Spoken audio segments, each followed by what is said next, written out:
الحمد لله رب العالمين، والصلاة والسلام على أشرف الأنبياء والمرسلين نبينا محمد وعلى آله وصحبه أجمعين. أما بعد، كتاب التوحيد درسون دا مباركة سلسلة او باغي منغا اخرني مسألة دا بيانوله چه یو خو حلال بد الله د پاره کیږي او د غیر الله د پاره حلال کول شی ور کول دغه پنوم باندې د کفر او شرک ته او دغه تفصیل ته شی او به دا مسله بیان شي و چې مؤلف رحمه الله باب خضر باب لا يذبح لله بمكان يذبح فيه لغير الله. باغ ذکی بد الله د پاره حلال نه کې په کم ذکی چې د غیر الله د پاره حلال کی او بداغي مسلې تفصیل منګه بیان کړو او باغي باندې مؤلف رحم الله چې کوم دلایل راوړي داغي وضاحت داغي نه باندې باب راوړي باب من الشرك النذر لغير الله. دا باب دې پر راوړي تاسو موږ په اوله کې دا مسله بیان کړې چې د لا اله الا الله مطلب دی د الله د پر عبادت ثابتول او د غیر الله نه نفي کول. نو صرف په دې باندې کار نه کیږي چې سړی وي صرف د الله بندگی کوم او د غیر الله د بندگی نه انکار نه کوي. او د غیر الله بندگی د شرک دی. نو دا غي باندې بزان پوه کی چې ځان تی مو ساتي خلق تی مو ساتي. دا غي د پاره بیا هغه شروع کړ چې دا کار شرک دی، دا شرک دی، دا شرک ته تفصیل کړه. او دې کې دا مسله بیانې چې د غیر الله د پاره منښت کول نظرانی منل دم شرک دی. خو دې نه مخکې چې مونږه دا مسله او باغی باندې دلایل دا واضح کو دا خبر مونږ ته واست بیان کړی و چې نظرانه او منښت څه وي. او اصل دا دی چې دا کار مکروه دی. مکروه د دوه خبرو دلاسه دی. یو د دې دلاسه مکروه دی اگر که بعض علماء ته حرام وي، دا مسله بیان کړی و تاسو. مکروه دی دلاسه دی چې رسول صلی الله علیه وسلم حدیث کې وایي چې خیر نه راوړي دومره دی چې انما یستخرج به من البخیل، بخیل دغه نه بغیر مال نه راو باسي. ولی مکروه دی؟ نو یو وجه دی دا ده چې الله په تا باندې عبادت نه لازم کړي ته په ځان لازمي او به کولای نشي. او د ډیر شي موږ ته پوښتنه کوي چې ما دا منښت کړو چې زبد الله لپاره دا کوم او دا کوم وسی نشم کولای وسوک. او دویم د دې لاسه مکروه دی چې یو قسمه شرط پکې د الله سره لګي. کله دا کارو کو نو زبدا وکم دي ښکاری لګي دی چې وی چې الله د دینه بغیر دا کار نه کوي. نو دا خبره صحیح نه ده او خلاف ادب ده. ته د الله نه سغواړي د قشانتي وواړه دې ته ضرورت نشته کله دا کارو کو نو زبدا وکم. رب العالمین ناسی غواړه غبل درکې. نو دې خبرو دلاسه نظرانه منښت د سره مکروه ده. بیا د دې نظرانی او منښت یو څو اقسام دي او دا تفصیل ډیر ناشنا او فائدمن تفصیل. یو هغه نظرانه ده چې هغه لازم پوره کې واجب دی هغه پوره کول او هغه ته ولکې نذر الطاعه چې هغه د الله بندگی. حدیث کې راځي من نذر ان يطيع الله فليطعه. دغه سره دا وی چې زبد الله د پاره لس رکعات مونږ کو نو دا لس رکعات عبادت ته د الله. نو دا منښت به دې پوره کېو کنه دا به دې لازم پوره کړي. دویم قسم هغه نظرانه او منښت چې دغه پوره کول حرام دي او هغه به نه پوره کوي او هغه ته ولکې نذر المعصیه. هغه نظرانه او منښت چې باغی کې نافرمانی د الله سبحانه وتعالى وحديث کې دردي ومن نذر ان يعصي الله فلا يعصي څوک چې دا منښت وکړي چې الله نه فرمانی وکړي نو نه به کوي لکه یو سړی دی هغه دا ووایي چې زبا دو منځونه پرېږدم یا زبا د پلانی سره دا د دشمنی کومه مونږ وایو دې چې د دشمنی کول د ګناه ده د منځونه پرېښود ګناه ده نو دې څه قسمه نظرانه او منښت دا به نه پوره کیږي دریم قسم هغه ته ویل کېږي نذر المباح هغه کې به انسان ته اختیار دی کدا کار کوي او کدا غي په ځای د قسم کفاره ور کوي لکه یو سړی دی هغه دا وی چې په ما دا لازم دي چې زما پلانی ګاډي ته خېجم اوس دی پلانی ګاډي ته خته نه عبادت ته او نه ګناه ده نه عبادت ته او نه ګناه ده دا مباح کار دی وی زبا کومه اوس دی وی چې اوس په ما سي مونږ وي چې ستاسو دوه اختیارات دي یا خدا کار وکړه او یا کنه کې نو بیا دا قسم شو نو قسم چې پوره نه کې نو بیا وسکه بیا به کفاره ورکه دا چې کله مباح کاری دغه شان یو هغه دی چې هغه ته نذر المکروه ویل کی لکه یو سړی دی د یو کار منښت وکړو او کار مکروه دی کار سره مکروه دی لکه یو سړی وی زبرو جنیسم د الله لپاره او د سحر نه د نور راختونه د ماخام پورې بنور ته کېدم نو دی دا کار د ناروا دی اگر کروجه عبادت دی خدا دې چې دا ویلي چې زبر د سحر نه د ماخام پورې نور ته کېنم نو د دې وفا دې نشي کوله دا به نه پوره کوي او په دې باندې د قسم کفاره ده څه کفاره پیدا قسم کفاره ده دغه شان یو منښت مطلق یو مقید مطلق هغه چې زبد الله د پاره دا کوم او یو هغه مقید چې زبد الله د پاره دا کوم ک الله دې سی وکړو زبد الله د پاره دا کوم ک الله دې سی وکړو او زبد الله د پاره دې سی کوم نو کدا عبادت پوره کوي به او که ګناي نه بیا به نه پوره کوي او که مباح نو دغه تفصیل هم بیان شو که مکروه دغه تفصیل هم بیان شو خلته بل مسله کله نه کله انسان یو خبر او منی په ځان باندې چې لکه زبد الله د پاره روزانه شل رکعت مزکو به دا کار د تګران شي ټول عمر خدا کار به نشي کوله کمزوري شي یا بیمار شي یا بل څه شي نو دې بسکه نو دې د قسم کفاره ورکي دا یو قسم د مات کو قسم کفاره بیا غټول ملګرو ته معلومه ده چې هغه لسو مسکینانو ته خوراک یا جامه او که دغه طاقت نه نو بیا به درې ورځې روزي دلته یو مسله بله یو سړی د منښت وکړه د غیر الله په نوم باندې او یو سړی د منښت وکړه د الله د لپاره خو ګناه یو منله دې دوه کې فرق شته کنه غیر الله په نوم د شرک ته د دویم د ګناه ده بل یو فرق پکې دی چې دا کم چې د غیر الله د لپاره منښت او منله د منښت د سره ونه شو نو موږ ته بدانه وایو چې ته د منښت به نه پوره کې او د قسم کفاره ورکړه ته ویل شو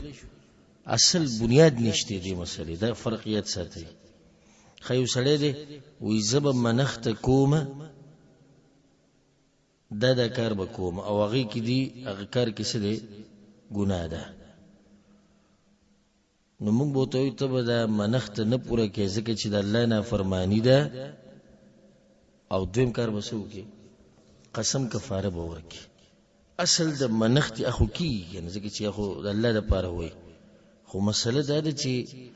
د دغه منښت کې به مخکې ګناه ده نو د هغې د لاسه ورته مونږ وایي چې دا به پوره کې نه خو د قسم کفاره به ورکې نو دا مسلې ځان سره یادې ساتئ دا اهمې مسلې دي په دې باب کې او دې باره کې ډېر خلک تپوسونه کوي ځکه مونږ تفصیل لږ بیان کو یو مسله دا ده چې کله یو شی دې ومنو او د هغې صفات دې بیان کړو نو بیا به هم په هغه صفاتو باندې هغه پوره کې لکه یو سړی دا ووایي چې زمونږ په کور کې چې کومه غوا ولاړه ده دا به د الله دپاره حلالوم بیا راغې تپوس کوي چې بوی مونږ کره خو بیزم ده دا حلالولی شم او که نه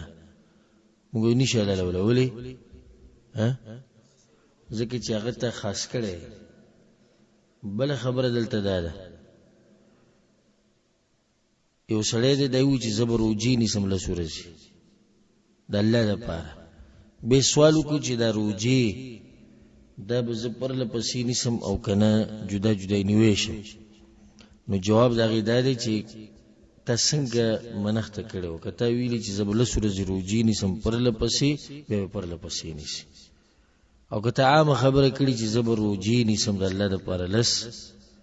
نو بیا پرله پسې هم نیوی شي او جدا جدا یې هم نیوی شي دلته یو بله مسله اهمه هغه ده چې په نظرانه او منښته کې د کمزوري نه غوره ته تلی شي د کمزوري نه غوره ته وړېدی شي خو د غوره نه کمزوري ته نشي راتلی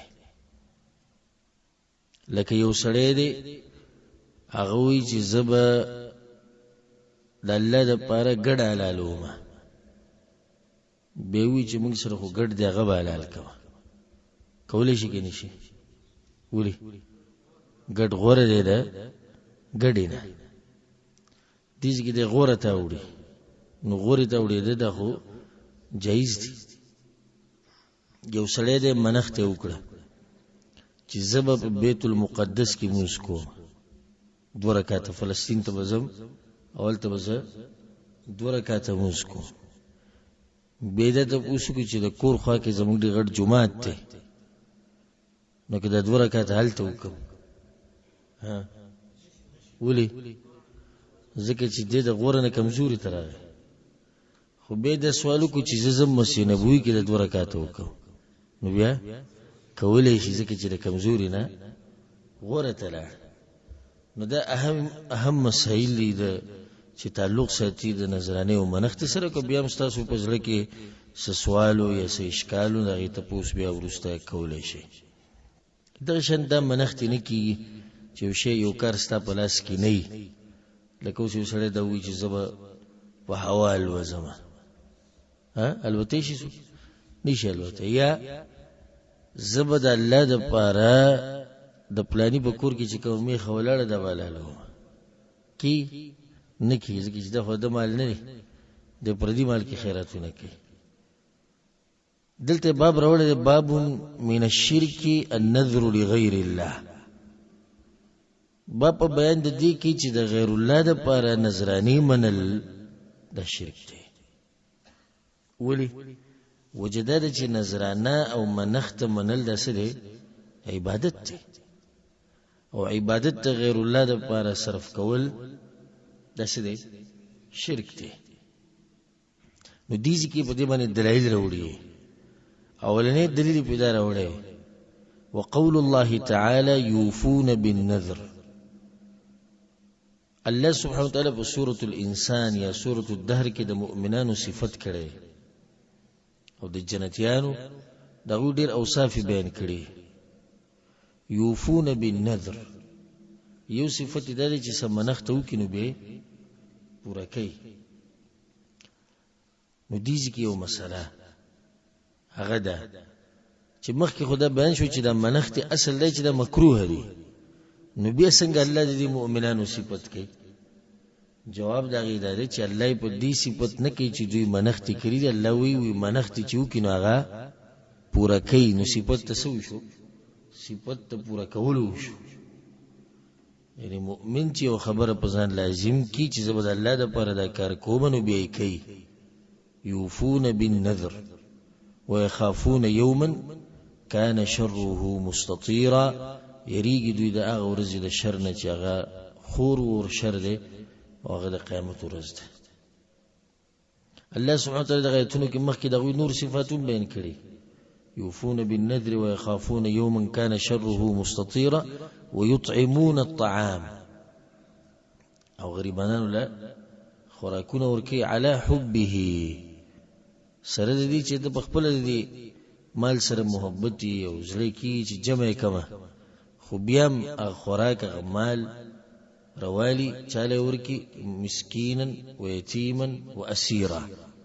غریب له ورکی یتیم له ورکی یا قیدی له ورکی ويطعمون الطعام على حبه مسكينا ويتيما واسيرا انما نطعمكم لوجه الله بیا تدامو چې موږ د خوراک د سره پاره درکو د الله د رضا د پاره درکو لا نريد منكم جزاء ولا شكورا موږ ستاسو نه دی په بدل کې څه بدله نه غواړو او نه موږ شکریا غواړو او د مؤمن صفت دی لپاره ما د آیت پوره کو چې کلم خو کې نو به په دې انتظار مکه نه چې دا سړی به ما سره خکې بلکې تا چې دا خکړی د الله د رضا لپاره کړی نو به پریدا او ماته څه د فائدې ذکر کړی چې بعض علماء دلته دا خبرم ذکر کړی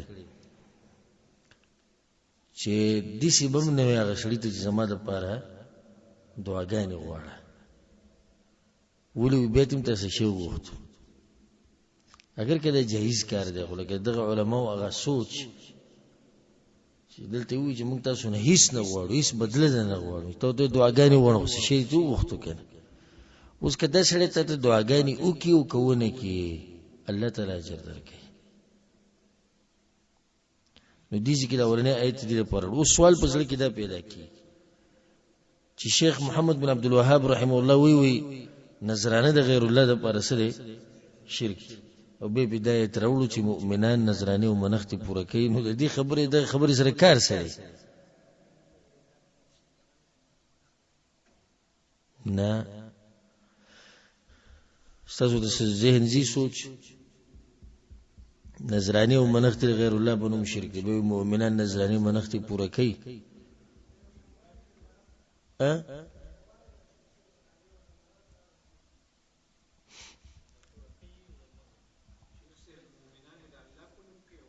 هغه واضح ده خو دا ټول مرګري دغه وي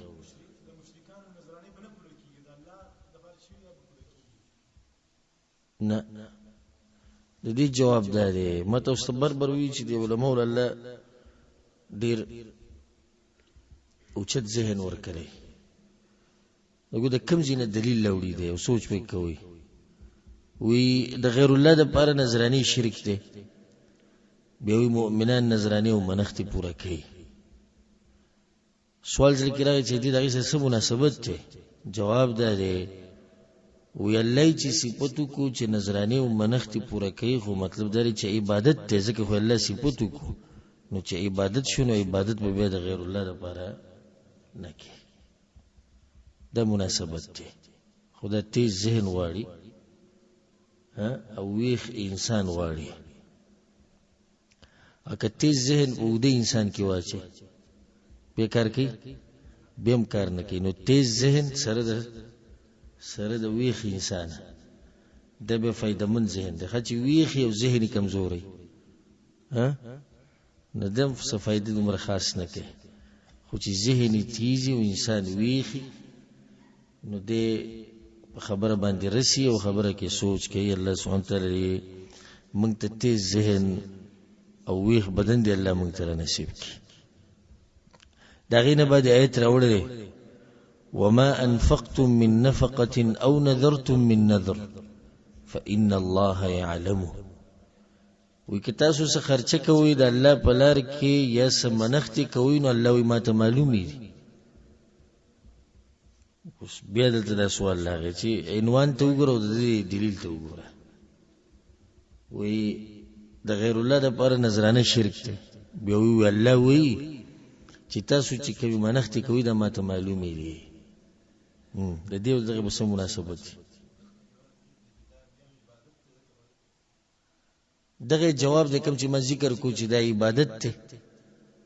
یو جواب خو بل دی کې ډیر باریک جواب دی او صحیح شو خو سم مناسبت شو د دې عنوان سره الله خو بزرګونو عالم دی خو دلته د جواب ته سوچ کوي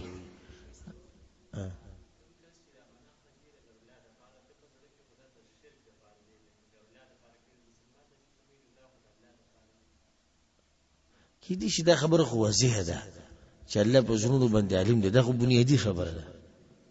خو دې چې دا دلیل چې راوړو د دې مناسبت د عنوان سره ډیر جوړ دی او غدي څه سوچ پکې کوي وی الله وی چې تاسو چې کومه منښتې کوي دا ماته معلومي دي او چې الله کله وی ماته معلومي دي نو مطلب دا چې الله په غي باندې جزا ورکړي صبر ورکړي کنه ځکه خو وی کنه او چې الله په جزا ورکړي نو دا بیا د ثواب کار د عبادت ته نو چې عبادت ته نو بیا د غیر الله لپاره کول د دې شرک دی الله سبحانه وتعالى الشيخ محمد بن عبد الوهاب رحمه الله بن خپل خاص رحم وکي او الله دغه شان علم او دغه شان پوهه الله مونږ ټول ته نصیب کړي چې کوم ځینې د دلیل راوړي او په کوم ځای ولګي د الله سبحانه وتعالى توفیق ته محض نو دا دوا آیتونه پیراوړي به دغه نه بد حدیث راوړي وفي الصحيح عن عائشة رضي الله عنها عائشة رضي الله عنها وي أن رسول الله صلى الله عليه وسلم قال پیغمبر صلى الله عليه وسلم دا خبره کړی ده من نذر أن يطيع الله فليطعه ومن نذر أن يعصي الله فلا يعصيه چې منښت وکړه او باغی کې د الله بندگی او طاعت او عبادت نو به پوره کې او کچرته باغی کې د الله نافرمانی و نو بیا به نه پوره کې د مسلمان سره مخ کې تیر شو په دغه نه باندې مسائل وروړي په دې باب کې فيه مسائل اولنی مسله دا چې وجوب الوفاء بالنذر د مسله واضح شو چې کله نظرانه او منښتو کې نو بیا به پوره کې دویمه د مسله واضح شو اذا ثبت كونه عباده لله فصرفه الى غير الله شرك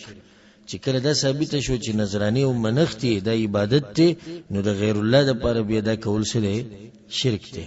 دریمه مسله ته دا ثابت شو ان نذر المعصيه لا يجوز الوفاء به هغه منښت او نظرانه چې پای کې د الله نه فرمانی نو هغه به نه پوره کې د درې مسایل تراويستي دي سره باب ختم شو دغه نه بعد باب راوړی باب من الشرك الاستعاذة بغير الله باب بیان د دې کې چې غیر الله پوری پنانی ول دم شرک دی او دا کومه مسلې چې تاسو ته بیانومه دا ګوره بنیاد دی دا نور چې څومره درسونه دا ټولو نه هم درس دی موږ د سوالات او جوابات درس کو مشکات قرآن تفسیر او نونیت ابن القیم او به دغه شند پیغمبر صلی الله علیه وسلم سیرت د ټوله وره چې عقیده دیني هیڅ فائدہ نه درکې نو په دې ټولو کې هم درس حکم یو دی هغه دی کتاب التوحید د توحید د درس د بنیادی درس دی په دې کې اخوادي خو بالکل نه کیږي او څومره چې ته په دې درسونو کې نه نوتی دومره به الله سره محبت ډیریږي او مونږ کې د هر یو د هدف او مقصد دی چې زلاته نږدې شم الله ته څنګه نږدې کیږي دغه توحید صحیح و پیژنه خالص توحید به بیا ستاسو سینې کې پروتي او څومره چې انسان به چې دغه په توحید باندې د سر غبار او دوړه نه بالکل صفا عقیده الله غته نصیب کی ډیر خلک ګوره سرسری توحید مني سرسری خو به د تفصیل وته نه معلومه دي درسونو کې تفصیل بیانې ګوره وی نظرانه منښت بنه کې د غیر الله پرم به حلالي نه کی نو دا مسله او تاسو ته معلومه و چې د غیر الله پرم به حلالي نه کوي دا معلومه و تاسو ته او دا چې په هغه ځکه بم حلال نه کې په کوم ځکه چې د غیر الله د پاره کې دا اوس تفصیل دی کنه دا واستانه پوره کلک موحد نه جوړي مسله ته بیانې خط تفصیلا د قران او د حدیث نه نو دې درسونو ډیر اهتمام کوئ په نسبت د نورو درسونو موږ دا نه وایو چې دغه درسونه هغه دین دی الله خدا خبره مې دی پوری وکړي چې دغه باقی درسونه په دی ولاړ دي لپاسه دای بنیاد دی چې بنیاد دیني جوړ کړي به دغه درسونو فائدې نشته دي ځکه باب راوړل باب من الشرك الاستعاذة بغیر الله دا مبارک ملک الله اذا خاد وباد لري همیشه دلته په وړوکوالي کې د کتاب التوحید سړي ته پڑھاوي او ما چې کله سبق وي معهد کې نو د اتم کلاس نه موږ ته کتاب التوحید شروع کړو بیا په 3 کال کې راته دا ختم کو یعنی د تقسیم کړي چې په دې شپږو میاشتو کې دومره شپږو کې سره د یادولو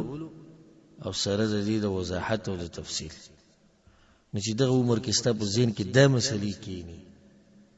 بیا د سړی که هر څنګه حالت پیرای شي هر څه کولی شي خو درې چې شرک بنه کوي توحید به کې مضبوطی زموږ اسوینګری دا مسلې وته نه دي معلومه اسوینګری خو پرې د عوام ډیر مولیان به کې د سجده مسلې وته نه دي معلومه څومره فرق دی د هغه ملکونو چې بای کې بنیاد هغه په توحید جوړ شي تاسو ما دا خبره بیان کړو ما خپل زوی په سکول کې داخل کو دلته د عربیانو په سکول کې کتابونه ورکړو په اولنی کلاس کې چې وروړو کتابونه ما کولو کړو بای کې یو کتاب التوحید پس به شي لیکلو کتاب التوحید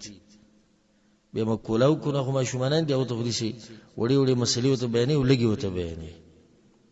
نو پوره په دې شپږو میاشتو کې چې موږ ته فرست ټرم وایو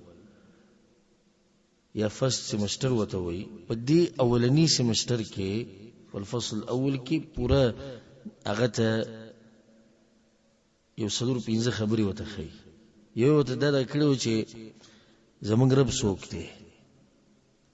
او دویمه خبره دا چې زمونږ پیغمبر څوک دی او دریمه خبره دا چې الله موږ د سره لپاره پیدا کړیو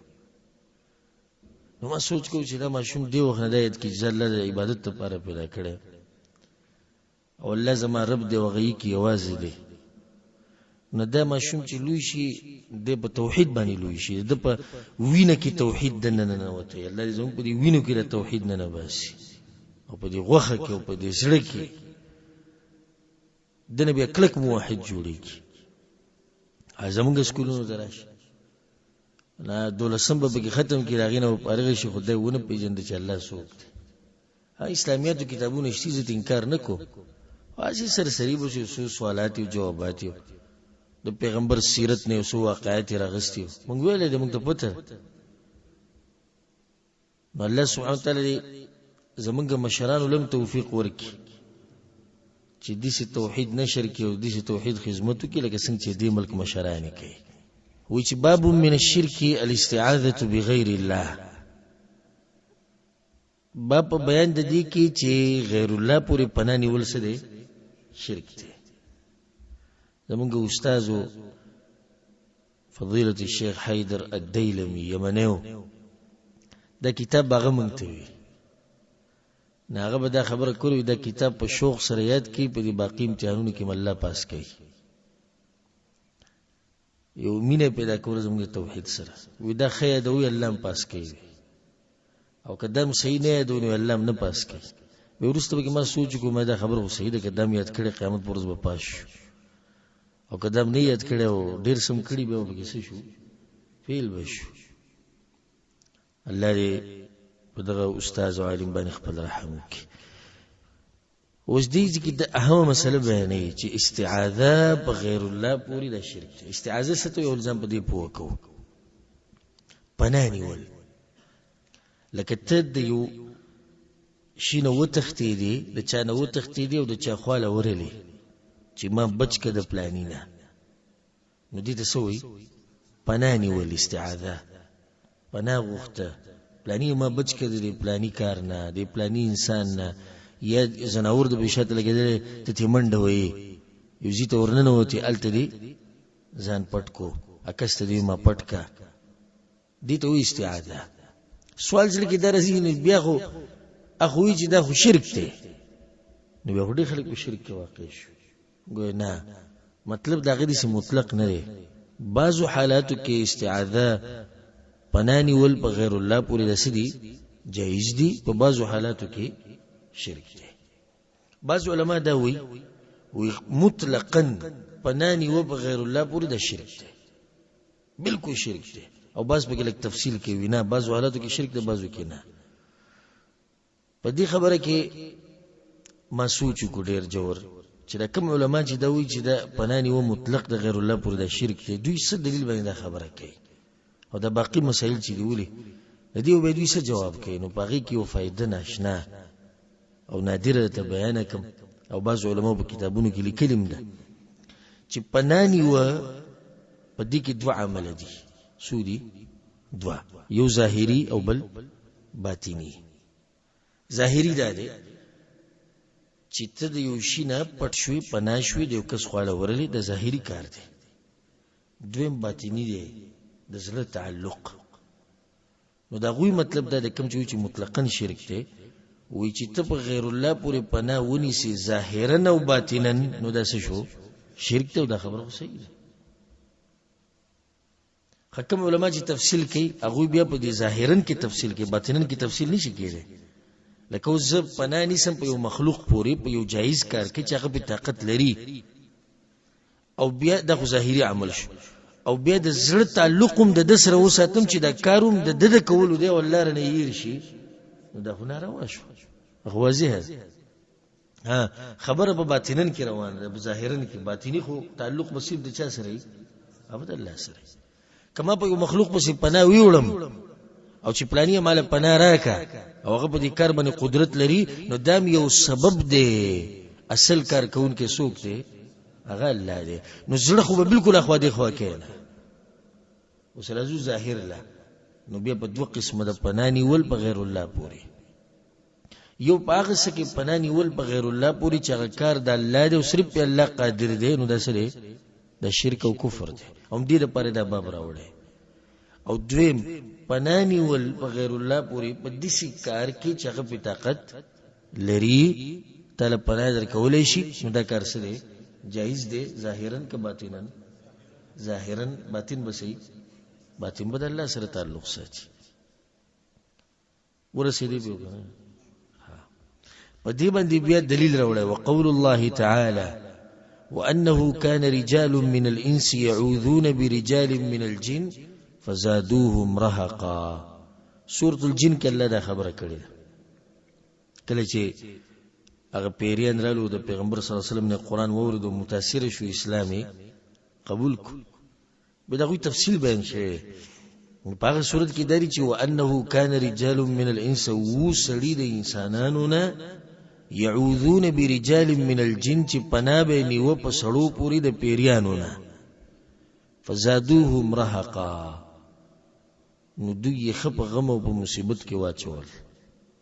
سو کې واچول انسانان. او کله ضمیر دی پیریانو ته بیا راځي شي، نو مطلب دا شو چې د انسانانو د دې کار د لاسه پیریان خسر کشش. او دوه خبرې صحیح ځکه چې پیریانو چې کله دا ووریدو چې دوی پناه نیسي په منګ پورې، نو هغه خسر کشي څه شو؟ اخ ډیره شو. د جاهلیت په دور کې به دا کار کېدو چې کله به غوی سلاقې ته لاړو یریدو به چې دلته پیریان دي موږ به تنګي، نو دا به وی چې اعوذ بسید هذا الوادي، من پناه نیسو او پناه غواړو د دې علاقې د پیریانو د مشرنه یا مشر پوری. او دا شرک ته شرک نه، دا شرک دی. ځکه چې د مصیبتونو نه بچ کوونکی هغه څوک دی؟ خو الله سبحانه وتعالی. نو دې انسانانو به دا کار کوو، پیریان دا غي دلاسه خسر کشه شو. یی مطلب دا دی چې پیریانو بیا د انسانان خپ غم او مصیبت کې واچول. ولی د رسول خبر دا غدي سي چې کله دوی د پته ولګي چې انسانان خو زمونږ ډیر یریږي، نو تنگول لخوا زور ورکو، نو دا غوی غم او مصیبت کم شو، خډیر شو. ګور چې کله د غیر الله سره تعلق غمونه مصیبتونه ختميږي نه خبر ډيري او چې الله سره د تعلق مضبوطو نو غمونه او مصیبتونه به دي کمیږي دې ځکه یو فائدہ د ذکر کوم مخې تراله چې و سړی د انسانانو نه چې پناه به نیو په سړو د پیریانو پوري نه دینه د وځي شو چې پیریانو کیم سړی او نارینه او خزی د پکشتي او د دې مبارکي چې ته ان شاء الله ځان له تفصیل وکړو تفصیلی بیان د دوی ژوند خلنده د چې زموږ په دې باندې ایمان دي چې پیریان شتي او د پیریانو نه انکار کول د قرآن او حدیث نه انکار کول دي او په دې زموږ ایمان دی چې دا یو مخلوق ته مکلف یعنی دوی ته هم د دین راغلی دی او دوی سره به حساب کتاب کیږي او دوی د پارم جهنم او جنت ته لکه څنګه چې انسانانو د پاره دي به دوی چې دین خوراک څخه کوي ودونم کوي او بچیم پیدا کی او ملکیږي هم خودم رده چې عمرونه سي وګدی ډیر زیات وګدی د انسانانو په نسبت باندې بیا په دې پیریانو کې کافرانو او مسلمانانو مشتي کافران مسلمانان بیا په مسلمانانو کې د فرقې مشتي مسلمانانو کې د نبی فرقې مشتي تاسو ما واقع بیان کړو طبقات الحنابلة کتاب کې د واقع راغلي چې عالم تیرېدو په بازار باندې او په یو کس باندې پیریان راغلي نو خلکو عالم ته आवाज وکړو چې په د باندې ایتونه وایي چې پیریان تلری شي هغه چې ایتونه وایي نو هغه پیری و خبرې شروع کړې نو هغه ته د ولي تنګي وې دې په عقیده د سلفونه دي دوی د الله صفات نه مني نو ځکه ما ډېر ټینګړې د پرېده مې نه شیخ ابن باز رحمه الله په مخ کې د کتاب ویل کېدو به دغه واقعه بګراله نو شیخ رحمه الله وی الله دې هغه پیری له جنتونه ورکی چې دومره غیرت پکې وو نو په دې کې د فرقې شتي لکه څنګه چې د انسانانو کې د حنفي او د مالکی او د شافعي او حنبلي او د اهل حدیث او د بریلي او د پلانې د ټول پکې شتي نه نو به د شیطان وتولو شیطان یعنی د شیطان مطلب دی یعنی په دې کې یو دسي خوې پروت ته چې ورانه کوي لکه دې کې خوې پروت ته د ورانی لکه مونږ چې وایو پلانې لړ پلانې ته شیطانی وکړه څه وکړه شیطانی څه مطلب شو یعنی ورانه وکړه نو د دې خوې دی اکثر به کې مسلمانانو خو د ورانه کوي او د انسانان تنګي کله په یو طریقه کله په بل طریقه ځکه شیخ القرآن عبد السلام الرستمی رحمه الله الله دی وبخ د شیخ صاحب په درس کې په پیریانو کې ناست نو بعضو ملګرو به دا خبره کوله چې جمع او دا بټری به پنکو دا کته شو پنکې وشټاټي شو د ځان نو بیا به شیخ رحمه الله او ته نصیحت درس لرازی نو غلی کینه نو دوی دا خوې دی ورانه کوي دغه شیطان متویل کی نه شیطان مطلب دی یعنی سن سورانه بده کوي به بګید نه کافرانو مسلمانانو دا هر څه بګید نشتی او دا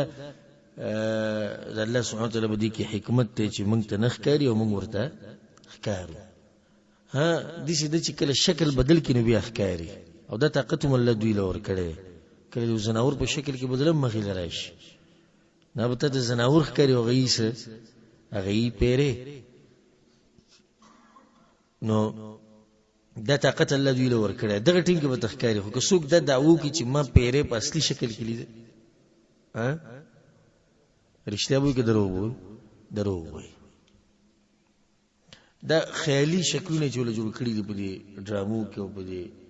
تصویرانو کې او بس غړډه خونه او د لاسونه د کوم ځای په ته جوړ کړي نه خبر دی ګورې چې د پیران لیدلې دي یو سره ملاقات کړي تصویرانی دویستي چې دوی په دې شکل کې دي بلا هم خبره د پیرانو نه اسیری دني بکار الحمدلله انسانان په پیریانو باندې ګوري ضرور دي انسانان په پیریانو باندې سړي ضرور دي او به چې کله ستاسو تعلق د الله سره مضبوطي او د سحر ماخام اذکار وې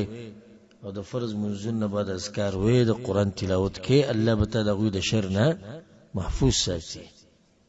خو دې کیږي چې بدن ته ننوځي د انسان په دې زموږ ایمان دی انسان دې بدن ته ننوځي نو به انسان تنګي کله یو شان تنګي کله بل شان تنګي الله دې مونږ د پیریانو د شر نه ساتي دا یو دلیل پیښو دا غیر باندې حدیث راوړی وعن خولة بنت حكيم رضي الله عنها خولوي سمعت النبي صلى الله عليه وسلم يقول مدى پیغمبر صلی الله علیه وسلم نه دا خبره اوریدلې ده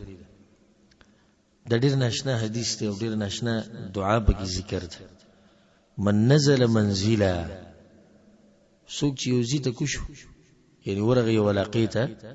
اول ته کوشو ناشنا زیده کې شړه کور ده هر ځای چې دی او دی وی اعوذ بکلمات الله التامات زپنا نسم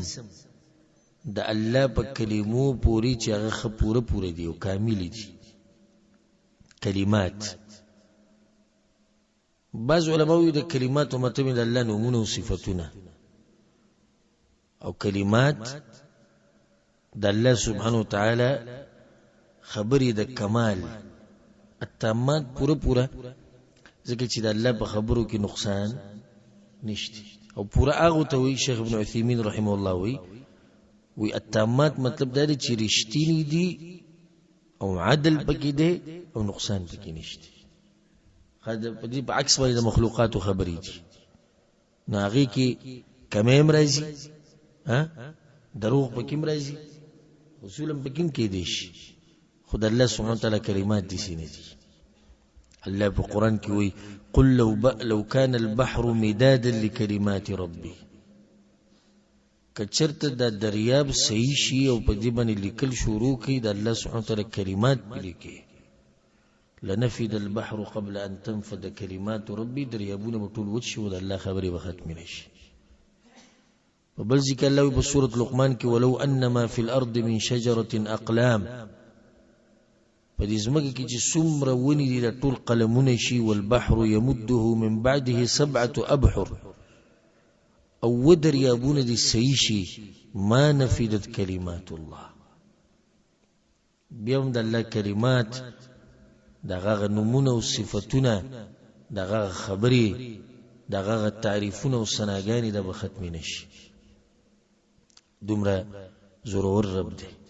و دې کې سوال زړه ترایسي وی پنانی سم په کلماتو د الله پوری ملته په اول کې وی چې غیر الله پوری پنانی وسري شرک دی به څه جواب کی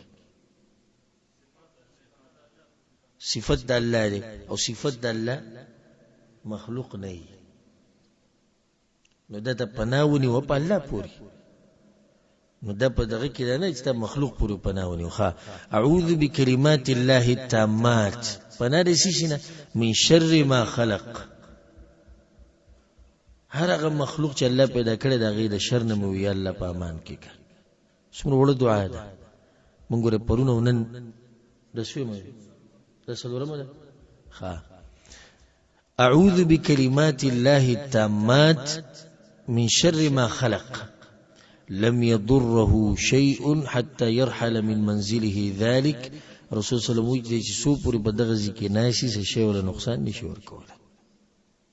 رواه مسلم ده حدیث امام مسلم رحمه الله راوړی امام قرطبي رحمه الله وی وقد جربت ذلك دا زما تجربه ده د دعا ما په مخه وی یورز یوزي ته لاړه مورانه یې راشو نو لړم رل به ټکرا کړه خصوصا زمو په ملکونو کې زمو په علاقو کې به دې ته ډېر زیات ضرورت دی یو خو غرونه پټي او بیا دشمنیانی پکیم دی او امن پکیم پورا امن نشتی نو دا یاد ساتي څنګه ساتي اعوذ بكلمات الله التامات من شر ما خلق. خپرون چې موږ دعا ویلو جمعه ته نوتو چاته صحیح یاد ده اسی دغه یو غرب الغرب نه وری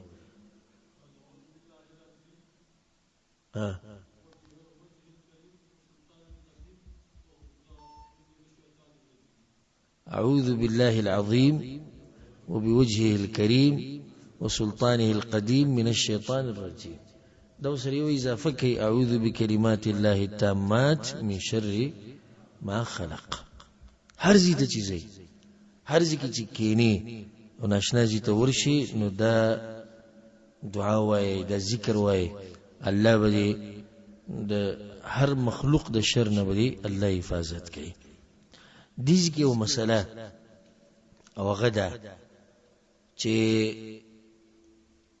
اوس کې سړی دا کلمه وي او دا ذکر وي او بیا ولم یو شی نقصان ورکړي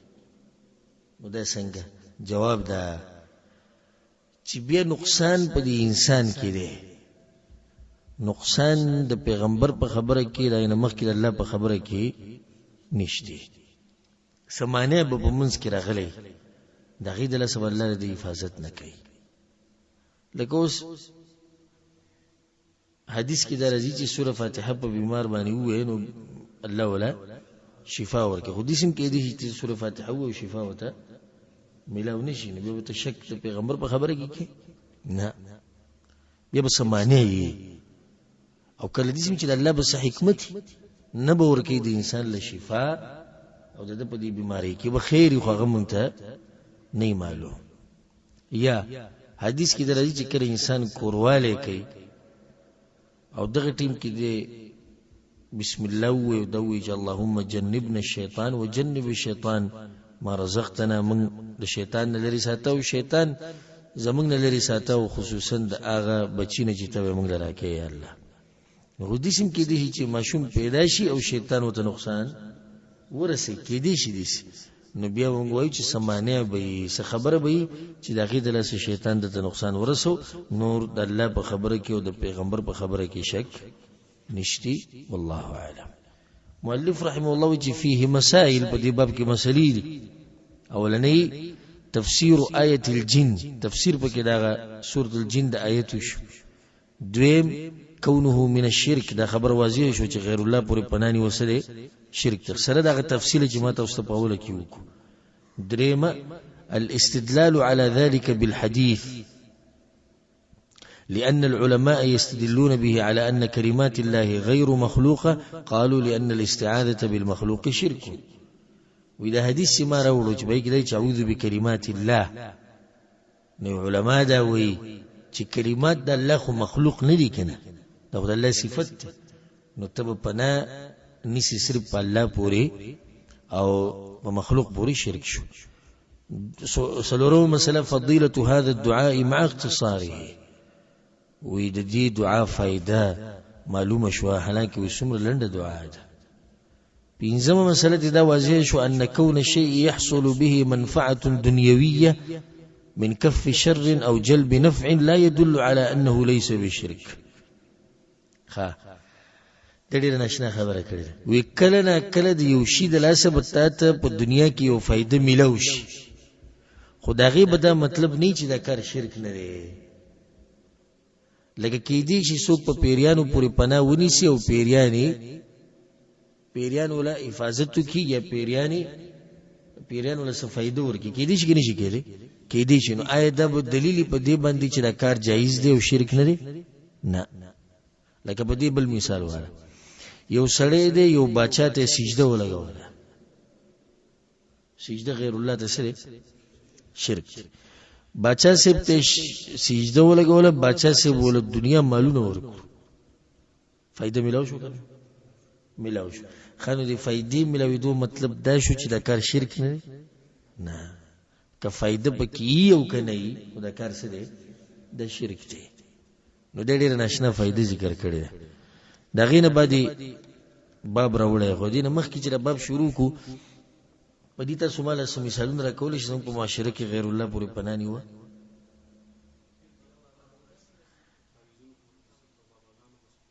تعویذونه باباګان پلانی بابا راورسي د مشران خزي چې خپل خوې پلانی بچ می کی ها یو پیر بابا خیر نوی کورون ته چې لاړ شي پیریان موږ تسونه وي داوود لپاره کله ساروی اعلان کی کله نور سو کی نو ټول پنانی ودی په غیر الله پورې او ټول په هغه قسم کې راځي چې هغه سره شرک دي دا غینه بعد باب د 14 باب د په دې مبارک کتاب کې باب من الشرك ان يستغيث بغير الله او يدعو غيره باب بیان د دې کې چې غیر الله نه مرسته غوښته او د غیر الله نه دعاګانې غوښته وي دم شرک دی زویمه که په دې ټول ژوند کې زما په تاسو څومره ژوند وپاتې صرف دا کتاب زه واضح کما او زما د ملګری ورونو خويندې به پوښي دغه باندې زه خوشاله یم چې عقیده د توحید شی او موږ د الله په پیژنو صحیح د الله حق د قیامت پر ورځ باندې الله ته دې شو وایي چې الله ګناګار او خنا فرمانین کړی وو تاسو سره شریک چرته نه جوړ کړي ستا حق کې موږ چې په دغه باب کې موږ کمې نه کړي الله به وبخي خو چې سره الله ته مخامخ شي سره د دې چې د توحید کې کمې کړي نو الله قطعا نه بخي شرک کړي الله نه بخي دیز کوي چې من الشرك ان يستغيث بغير الله او يدعو غيره دام شرک ته غیر الله نه مرسته غوښته او یا غته داغه نه دعاګانې غوښته خدام علی الاطلاق نه دی ګوري لکه څنګه چې مونږ وی چې پنانی و مطلق په مخلوق پورې شرک خو نه دی کنه دغه شان د مرسته غوښته د مطلق شرک نه دی د سره یو قید ولګوي او غدا چې مرسته غوښته د مخلوق نه په دې کار کې چې پاغي باندې قادر نه مگر یو الله د څه شو د شرک دا قید وسره ولګوي بس خلک دي سوي وي مخلوق نه مرسته غوښته په دې کار کې چې د مخلوق په طاقت نه د شرک دی خدا قید د دوی غلط دی ولې غلط دی وجه دا لکه وس یو کسره ولګیدو د بل کس نه مرسته وغوښته د دې په ګومان کې دا چې د پلانې دا کار کولې شي بیا واضح شو چې دا کار نشي کولای خو بلی کولې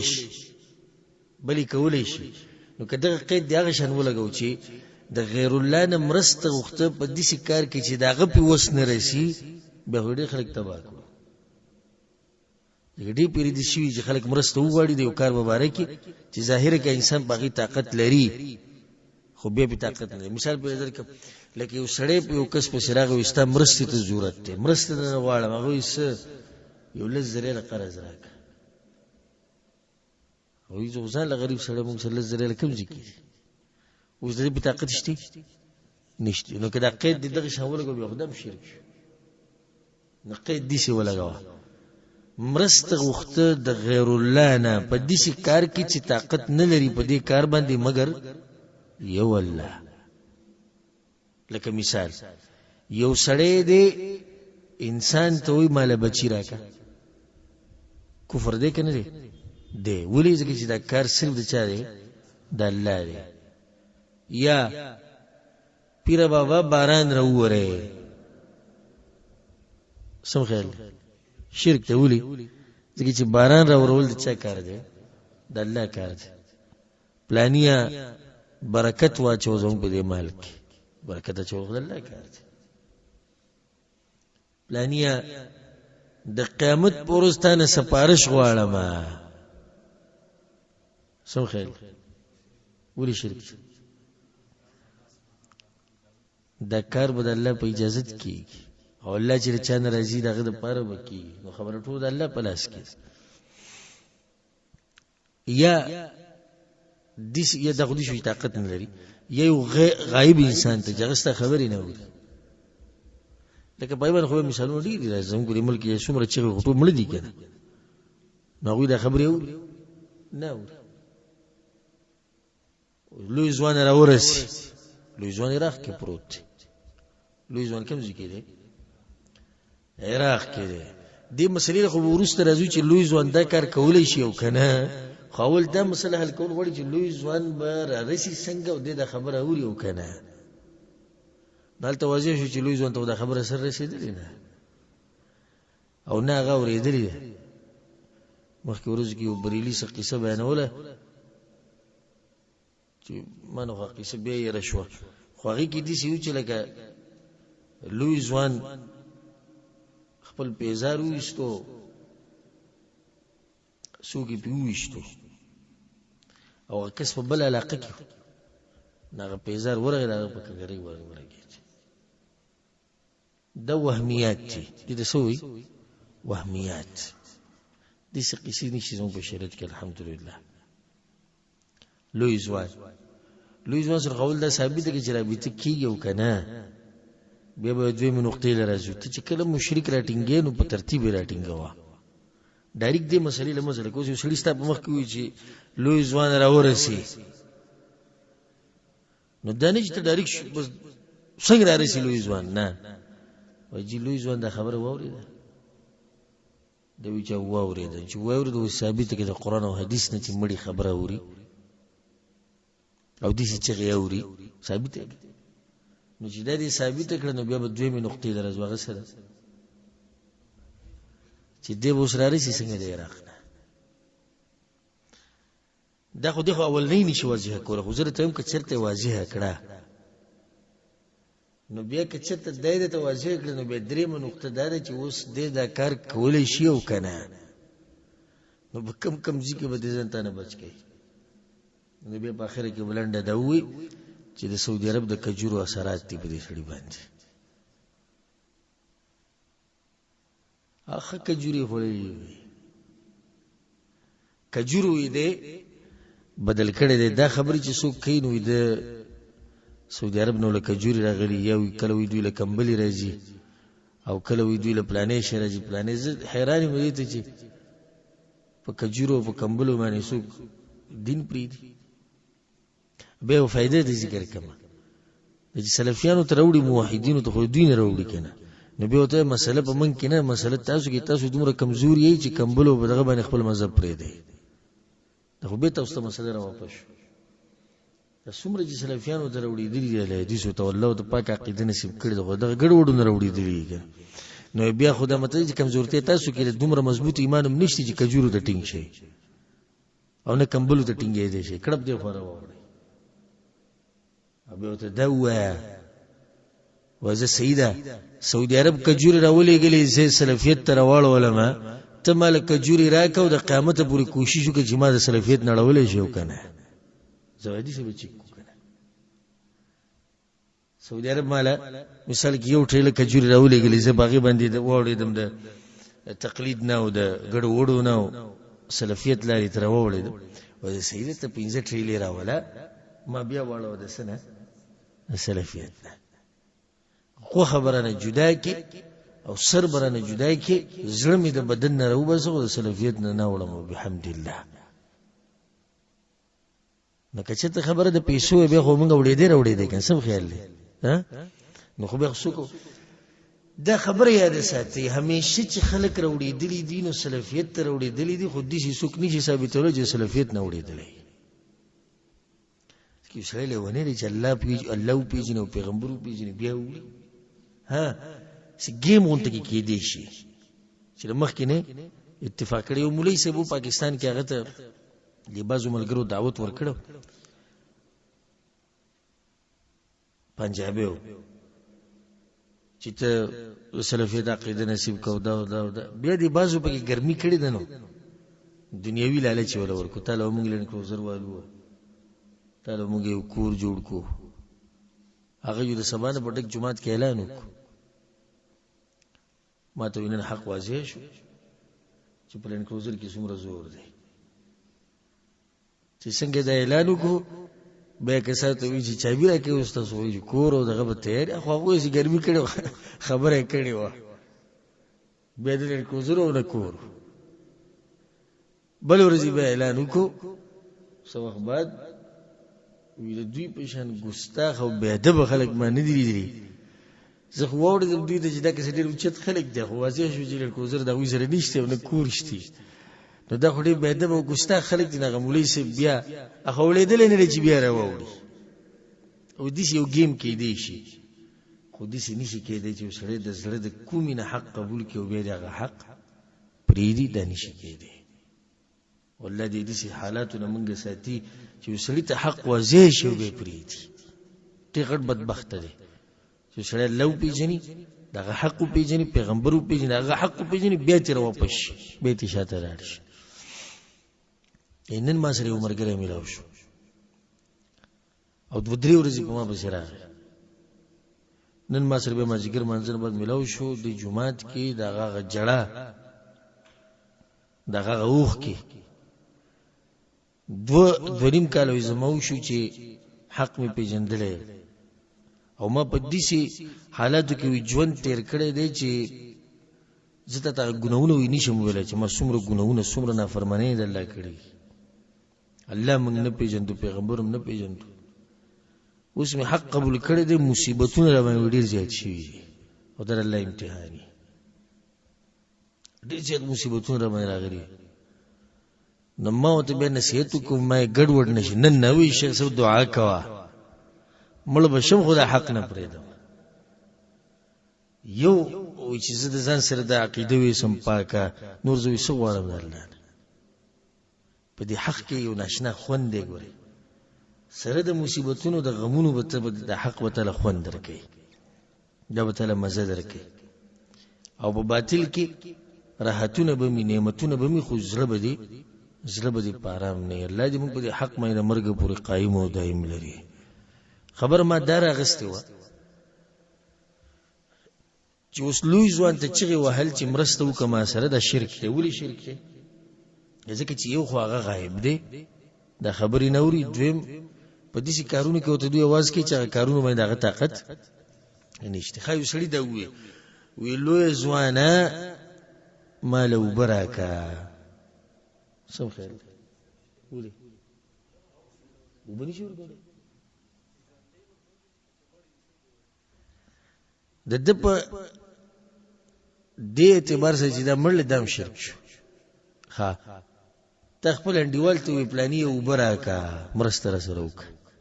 صحیح نه دی شرک. ولې؟ ځکه چې دې خبره اوري او په دې کار یې طاقت هم شته.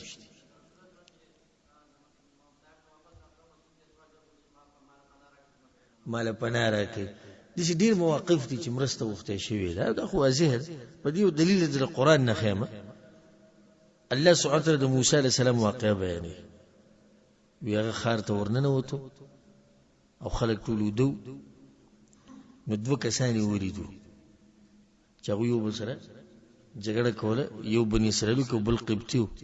فرعون سره. فاستغاثه الذي من شيعته على الذي من عدوه. نو مرسته وغوښته هغه کس چې د موسی علیه السلام د قبیلې نه و په مقابله د هغه کس کې چې دشمن و. مرسته وغوښته که نه وغوښته؟ دا شرک دی. ولې؟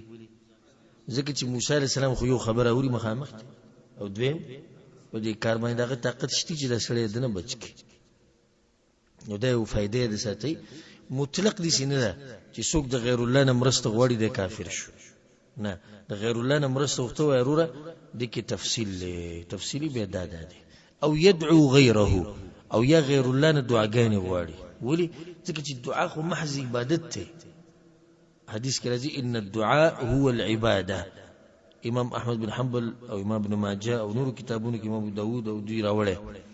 وی دعا خو عین عبادت دی. رسول صلی الله علیه وسلم نو چې دعا عبادت شو، نو عبادت د غیر الله د پاره شو، ها شرک شو. دعا څه شی غوښته لکه موږ څنګه الله ته موږ لاسو کې الله پلانې شهرا کې پلانې را کې ما وبخي په ما رحم کې د غیر الله نه دا قسمه دعاګانې غوښته د سره د کفر او شرک ته ولعیاذ بالله. په دې باندې به درس ودرو لکه چې دینه باندې روایت راوړو. په دې آیت کې خبرې لګي وګدي دي او دا باب موګد دی. لکه دا هم مسله د غیر الله نه مرسته غوښته او د غیر الله نه دعاګانې غوښته. دا واضح شو چې مطلق مرسته غوښته کفر او شرک نه دی. هغه تفصیل به کې لازم بیانوي کوم چې مونږ وکړو. ان شاء الله باقی مسائل به روان درسونه کې پورا کوو. الله سبحانه وتعالی مونږ ټول په توحید باندې مضبوط ساتي او الله سبحانه وتعالی مونږ له مرګ په هغه وخت کې راولي چې مونږ د الله په توحید او د پیغمبر په سنت باندې مضبوط یو. هذا والله اعلم وصلى الله وسلم على نبينا محمد وعلى آله وصحبه اجمعين.